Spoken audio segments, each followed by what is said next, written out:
While Russia has cautioned the United States over attacking Iran, it has said that the threats of new military strikes on Iran are categorically unacceptable. Moscow has slammed Washington in what it calls a subversive external interference in Tehran's internal politics.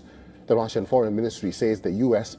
must be aware of disastrous consequences for the current situation in the West Asia and global international security. In its statement, Russia says, and I quote, "Those who plan to use externally inspired unrest as a pretext for repeating the aggression against Iran committed in June 2025 must be aware of the disastrous consequences of such actions for the situation in the Middle East and global international security." This is a statement from Russia.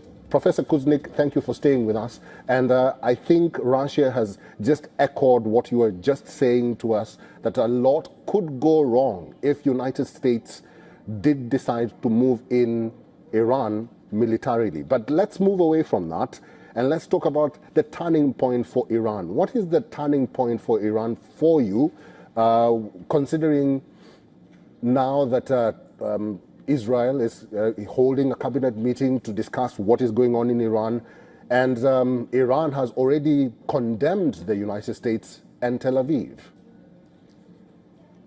Netanyahu came to Mar-a-Lago to meet with Trump at the end of 2025, and he urged Trump to conduct military strikes against Iran.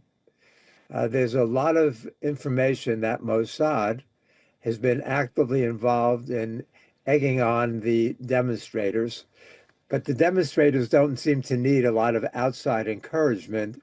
Conditions in Iran are the worst economically than they've been probably since the start of the Islamic Republic in 1979.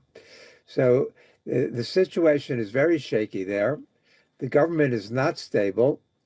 The demonstrations are continuing, although they might have, according to some intelligence, been somewhat reduced in the last day or two. But there have been a lot of people getting arrested and being killed on both sides in this fighting. So you've got desperate people, you've got a shaky and somewhat desperate government relying on lethal force to suppress the demonstrators. They are also trying to give certain benefits, especially to poorer Iranians. But we have not seen the Bazaris so actively involved before.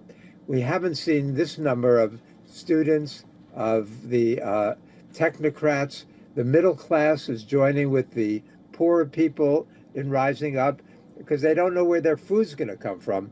They don't know where they're going to be able to, how they're going to be able to pay the rent. There's a water shortage. It's a very, very unstable situation. I'm not sure what Putin thinks he's going to be able to do to help right now, but the more threats on both sides, the more dangerous the world becomes. All right. We'll have to wait and see, because in so many hours and in so many days, the situation could unfold and could change for the worse. But let's hope that that doesn't happen. Professor Peter Kuznik, it's good to see you. We'll have to end it there. Thank you. Always good to see you.